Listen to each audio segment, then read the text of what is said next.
One of the most important groups to prop up these authoritarians are religious institutions. From Interfaith Alliance, this is The State of Belief, where religion and democracy meet. I'm Interfaith Alliance President Reverend Paul Brandeis Rauschenbusch in New York City. And they tend to be faith traditions with a more authoritarian culture. It's really important because the more corrupt the leader gets, the more he must seem holy.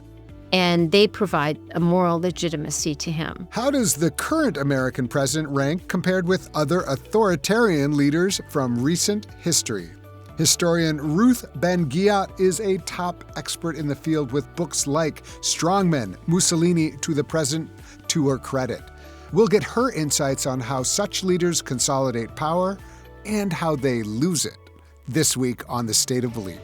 Make sure you stay to the end of the show because Dr. Ben-Ghiat actually gives us some tangible ideas about what each one of us can do to stop authoritarianism in the United States. We need these voices to be heard now more than ever, so please make sure you subscribe, share, and rate The State of Belief on Spotify, Apple Podcasts, or your favorite podcast platform. Taking a minute to do that will really help other people discover our show and become listeners too. Our library of past conversations includes over 150 hopeful, empowering, and inspiring interviews with guests like Skye Perryman, Simranjit Singh, Mary Bonato, and many others. You can help us grow The State of Belief with a financial contribution right now. Find out how at stateofbelief.com. And you can support and join the work of Interfaith Alliance at interfaithalliance.org. Before we get started, here's something I want to get on your radar right now. It's March 28th, and that is No Kings 3. You all know that I have been kind of with No Kings from the beginning, doing faith outreach, really believing that religion has an important, necessary role to play in how we show up for No Kings, but even more, how we show up for our democracy. This time, in anticipation of March 28th, No Kings, we are doing even more. We are showing up, and our goal is to have interfaith gatherings before No Kings marches in all 50 states. So if you are interested at all in hosting a gathering, bringing people together, and before you go down to your No Kings, and it can just be a time when you share scripture, share prayer, sing a song, get to know your neighbor from your own faith and from a different faith, and really show up. I want to invite you to go to interfaithalliance.org, and you will find our No Kings handbook. And you could just, if you just want to Google No Kings Faith, you will go immediately to our page. We're the top one, and you'll learn about all the resources we have. The other thing I would love for you to think about for No Kings is signs. Show up with signs. Be a part of it with your whatever your faith tradition is, including atheism. One of my colleagues, who is an atheist Jewish person, she held up a sign saying, "I'm a Jewish atheist and I'm more Christian than Donald Trump." You could be creative with your signs. Just show up, be yourself, and be a part of it. The other thing that we're really encouraging people is to figure out ways to connect with your local groups that putting on No Kings, and invite a faith leader, maybe yourself as a faith leader or someone you know, to be on the stage and talk about how your faith supports democracy and No Kings, democracy and no to authoritarianism. Today we're going to be talking to Dr. Ruth Ben-Ghiat, and it's so important. Faith is such a tool of authoritarianism, but it can also be such a great way that we show up against authoritarianism when the people speak up, show up. So I encourage you, again, put it on your calendar, March 28th, No Kings. Join us, reach out to Interfaith Alliance at interfaithalliance.org, and we would love to help you to do whatever you need to do in your own community, wherever that is across the country. And now to my guest. Dr. Ruth Ben-Ghiat is a historian, a professor at New York University who specializes in fascism, authoritarianism, propaganda, and democracy protection. Her writing explores how strongman leaders use culture, media, and corruption to consolidate powers in books that include Strongmen, Mussolini to the Present, Dr. Ben-Ghiat is a frequent public commentator on threats to democracy in the United States and globally, and I'm very happy to welcome you to the State of Belief. Thank you. Glad to be here. So I really appreciated your book, Strongmen, Mussolini to the Present. I mean, you've written so many amazing things, and you have an incredible Substack that I want to talk about later. But the book outlines an arc. It goes from getting to power, tools of rule, losing power. And assuming that we understand ourselves in a moment of a strong man in America, where are we in that arc? So we're in a very delicate, dynamic moment because we have a president who already had one term and then convinced everybody through propaganda, everybody being his followers, that he still was the rightful president during the Joe Biden years. And this allowed his personality cult um, to keep going, even when he was out of power. And that's one reason. So they came back to power in 2025, and they have done more in a year than most other autocrats who come to power via elections.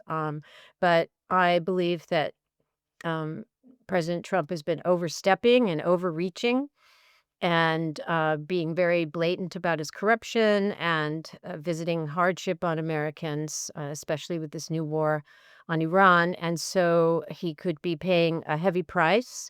He knows this, which is why he starts talking about nationalizing elections. So he's under pressure, and he has started his downward arc, in my opinion. That is the most hopeful news I've heard today. I kind of feel that too. I feel like there's something about the overstep. He hasn't brought along even those who really supported him. And now there is a sense of the arc going down, but a lot of danger, including this war that, as we record this on Wednesday, appears to be expanding. Yeah. War is such a tool of the strongmen, right? War is such a part of the playbook, isn't it? Yeah, you always want to know, why are they going to war now? If the country was not attacked, if there was no provocation from outside. And often we find that when they start to realize that they're dropping in popularity, or there's some kind of corruption investigation or problem for them, legal problem for them that is imminent, or they feel it, they're afraid of this, that's when they often decide to do some kind of military action. And the reason they want to do that is that by being in a war, you can decide you're going to have a state of emergency or do special things, have a state of exception. And you also hope that people will get behind you out of patriotism because it's a war and our service members are at risk. The problem with this is that they didn't provide any kind of propaganda buildup. There's no rationale for this war. They didn't say much about it. They're casting about after the fact, even as they're telling us that it's expanding. So war can be a tool for the consolidation of power, and we will see if that happens because they're very worried about losing elections. And it can also be the beginning of the end if it's not managed right and there's no popularity and it goes badly. We saw this with Benito Mussolini and other leaders. Right, right. I want to go back to your book, which I thought really there were chapters that I just was so intrigued by, and maybe I don't know what it says about me, but I was just really interested in a whole section on virility. Mm-hmm. I love the scholarship that identifies that word, and when I read that chapter about virility, and again, for everybody, I just want to remind you, this is a book called Strongmen, Mussolini to the Present, where you really go through a lot of different strongmen over the years, like over the 20th century, 21st century, and really focus on their arc and characteristics. And one of the pieces of I think it was a Tools of Rule or something. Rule. Yeah, was virility. And I immediately, my eyes burned, but I immediately went back to the RFK Kid Rock thing where they're lifting weights. And it was just so icky and so weird. And I don't know, say a little bit about virility, because I also think when you're in a moment of war and, Hegseth being like, war, man, all this kind of all stuff. His tattoos. Yeah, and yet it, in some ways, I don't know, to my point of view, and it rings really weird to me and hollow, but maybe it lands with other people. I don't know. But virility as an important, crucial aspect of strongmen. So I included that chapter. So I have chapters on propaganda, violence, corruption, and then how they get to power, how they decline. But I wanted to add a chapter on virility or masculinity, because I didn't see it taken seriously necessarily. There's lots of work on gender and politics and what gender policies under Nazism, etc.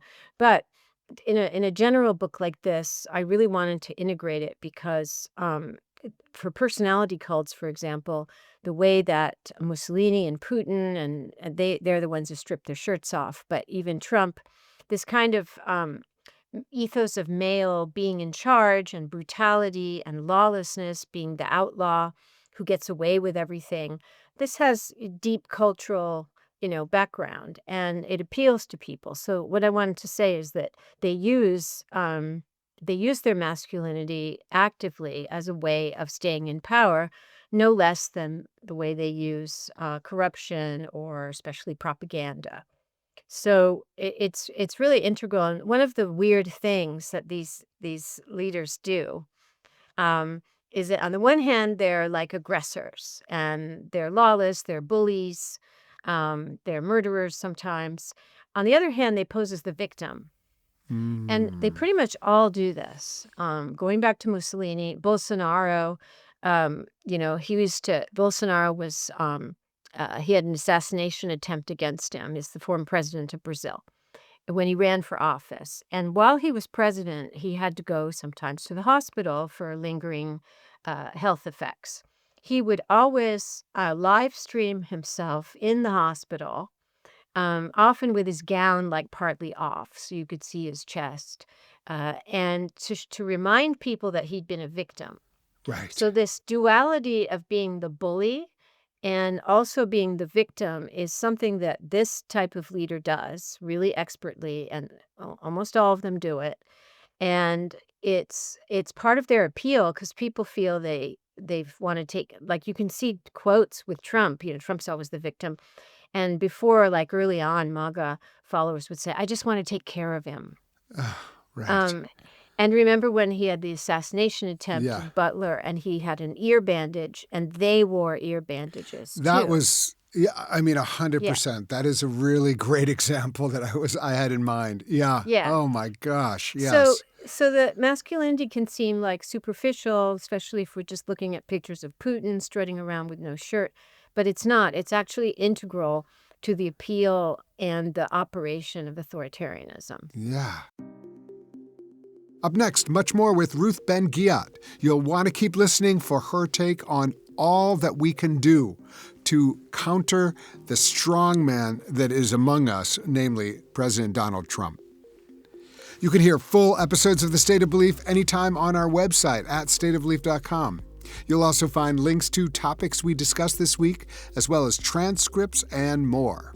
And you can tell Alexa, Gemini, or Siri to play the podcast, The State of Belief, on any enabled device. Make sure you subscribe, share, and rate The State of Belief on Spotify, Apple Podcasts, or your favorite podcast platform. You're listening to The State of Belief, where religion and democracy meet.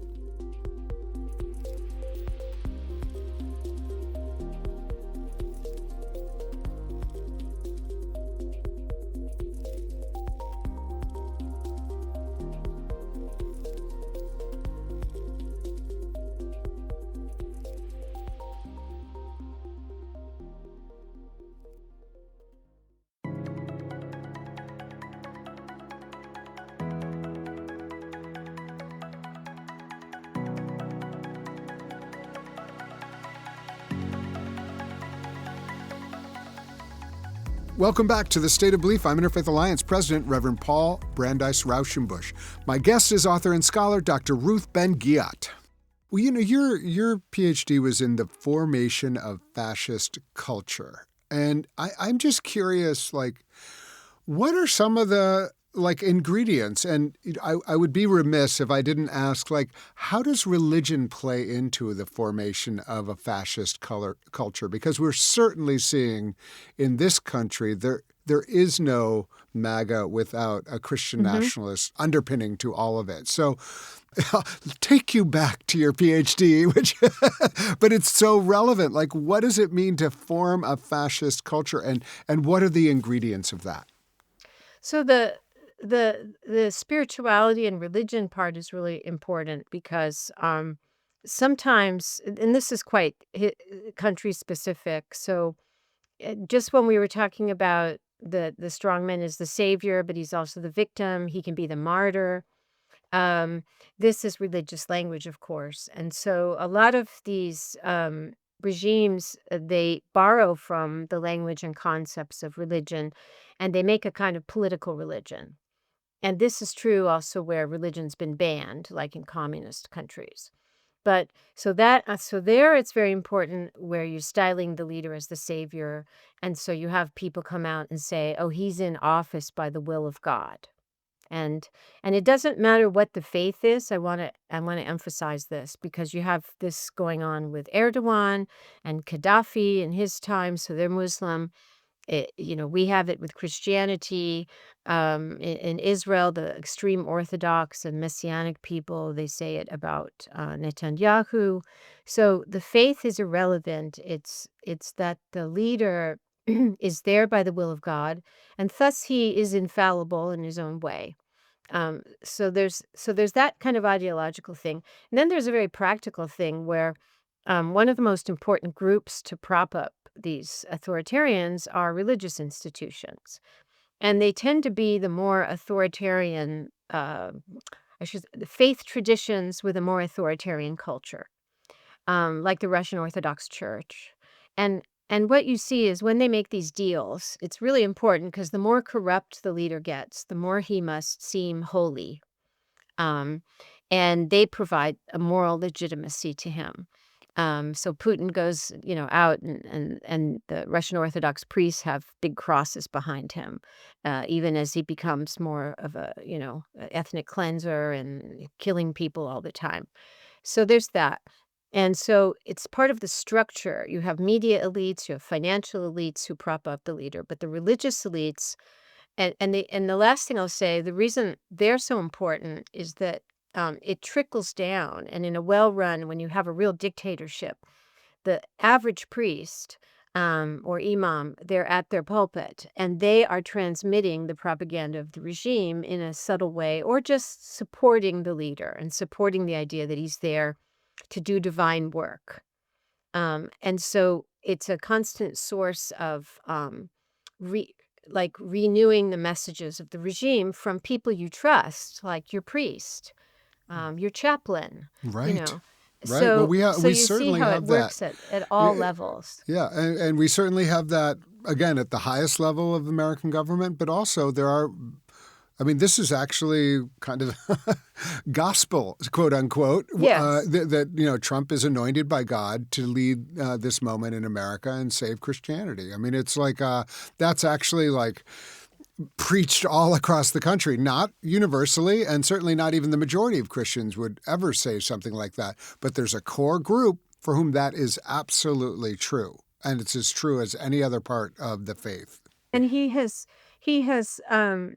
Trump has given back immensely to Christian nationalists. He has elevated their concerns, and they started doing this in the first administration when they put and this is Roger Severino, a far right Catholic, loosely close to Opus Dei, was put in charge of the Office of Civil Rights inside Health and Human Services, and so they converted it from an office that was supposed to be civil rights of Black people and others who were traditionally had issues with civil rights, into protecting white Christian rights.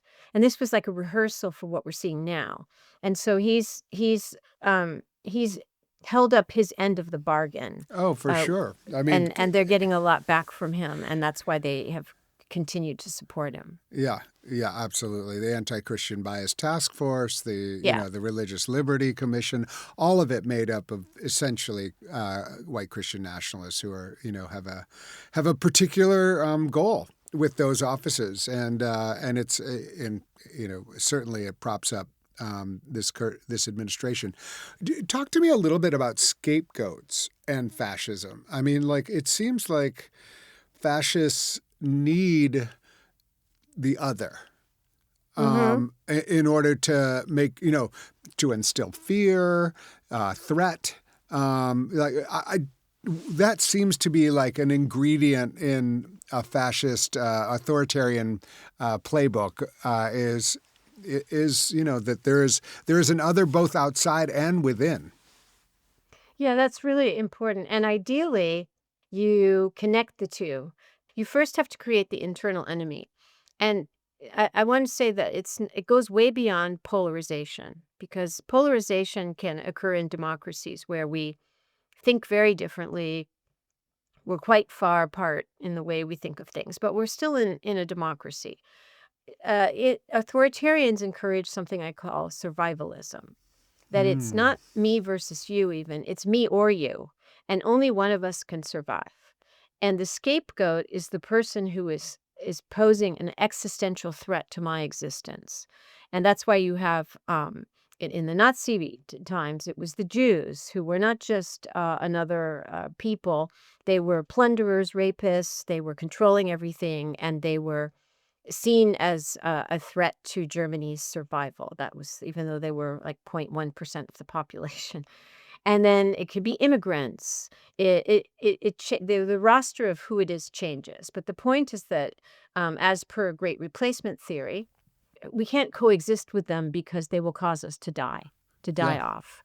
And so, And that's, that we're seeing that with the rhetoric around Muslims in Texas, like, this is the enemy yeah, within. This is yeah, if Texas falls, America falls. That's the reason we have to fight Muslims who are part of the generations have been part of Texan yeah. life. And yet, and then you have this war with Iran exacerbating that, and people are connecting that.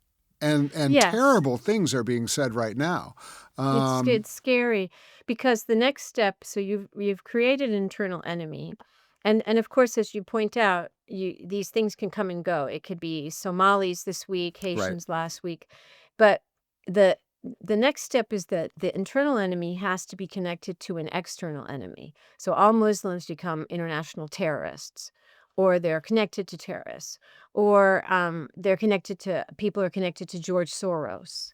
So the globalist Jewish conspiracy. Right. And Pete Hegseth has been a big proponent of this line of propaganda. In June, when they sent Marines into LA as a test case against protesters over ICE brutality, he was trying to link the protesters, the internal enemy, and Democrats, the Democratic mayor, everybody who was against ICE. He was trying to link them to narco-terrorists, narco-traffickers, cartels. So that's been the line also of the Trump administration. And there we have Maduro, who is in cahoots. He's currently sitting in a U.S. jail on supposed charges of narco-terrorism. So these things go back the whole his century of authoritarianism. The enemy has to be uh, from your country, and then you turn everybody against them. But they also have to be connected to some kind of shady, nefarious criminal conspiracy. Right. And fear is the tool, that it's the gift that keeps on giving if you keep stoking it. This is a line from your book, which I just like, I cut and paste it because it was so helpful. The authoritarian playbook has no chapter on failure. It does not foresee the leader's own people turning against him. And, I want to turn in that direction, because one of the things that's interesting about your book is that this idea of forever success of authoritarianism is also a tool of authoritarians, like the inevitable way that they are going to, create this future that is set and there is no way to oppose it, that is from the authoritarian playbook. However, the idea of failure and what might lead to failure is not something that's front of mind for an authoritarian. But I do think that that's an important sentence for you to maybe unpack for us, because for many of us who really believe in the future of democracy and believe in the future of the United States as a democracy, we have to realize that the success of the Trump administration and Trump as a strongman is not at all inevitable. No. So this is part of goes back to them saying they're there by some kind of bigger destiny, the will of some kind of bigger destiny, whether it's just history or it's actually a godly or divine dispensation. Even Steve Bannon, and again, by the way, many of the people who say these things are completely atheist or impious, but as is Trump, as was Trump, Mussolini. for sure, yeah. Mussolini hated the church. He was a complete atheist with a capital A, and yet he had the same thing going. And so, if I could just say one thing that was really also revealing is these are not like generally what we might describe as pure people. Often no. sex and drugs and other, they are not and certainly with Trump, I mean, no one would look at his life, including the Epstein files, but to say that he is a role model.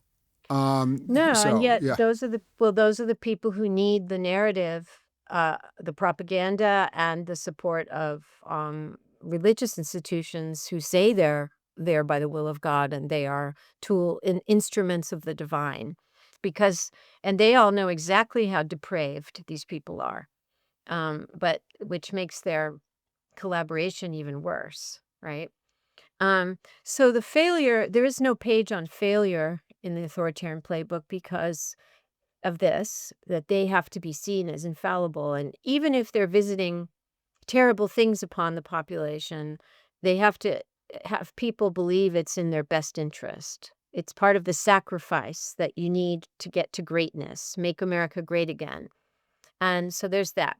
But it's also about them. They can get into a state, and Trump's been in this state for a while now, that they believe their own hype, that they are not influenced by anyone around them. In fact, he told the New York Times journalist not long ago that he was constrained only by his own mind, that no one's opinion mattered to him, only his own mind. It was one of the most terrifying moments. Yeah, and his own morality, which is even more terrifying because he's amoral. So they can get into a point where they cannot envision or abide by the idea of their failure, and this is because they live in fear. I have a line also in Strongmen that they are people who live in fear. They're afraid of their own people rising up against them. They're afraid that elites will turn against them. They're afraid of being killed. And here we had don't underestimate when we think of why they are acting in this war the way they are. Trump said, "I got him before he got me," referring to the head of state, now deceased by a missile strike, of Iran. So fear drives a lot of what they do. And so if they start to go in a bad direction where they make mistakes, unfortunately, instead of retracing their steps and course correcting, they double down. And because they become more like entrenched in their own thinking. It's like a magical thinking, actually. And they keep having these sycophants around them, no matter what's happening, saying, "Oh, things are good." It's like when the Secretary of the Treasury goes on, Fox and says everything's great with the economy. And he hears those are performances for an audience of one. And so there is no failure is because there cannot be failure. Right. Yeah, I mean, I until just it think it's, becomes yeah, impossible to ignore. and that's where I want to get to because we just have a few minutes left. But, um, you know, the you also say most resistance that is effective against strongmen is nonviolent, Hmm. and it is a way of, in some ways, breaking this sense of like that everyone wants this and that it's an inevitability. And I think, Yeah. some of what we are seeing across the country, whether that's in Minneapolis or No Kings or all the ways that people are showing up, it's actually giving lie to this idea that that he is a popular leader in America, which he still says. Like the polls are through the roof, and every time he says that, people are just like, what polls? Not one poll. You know what I mean? And it gets harder and harder to substantiate. But maybe you can talk a little bit about the role of the people. I mean, when we think about Hitler, that's a very extreme example. But what role have the people played in overcoming authoritarians in all of your research? A huge role. And every time somebody goes to resist, it's a defeat of this idea that authoritarians want you to feel small and helpless and hopeless and trapped in a kind of fearing for your life in many cases. So you don't have the energy to project a different future. And so every time people go out, either in very difficult political circumstances, like in a military dictatorship, where in Chile, they had a March for Joy.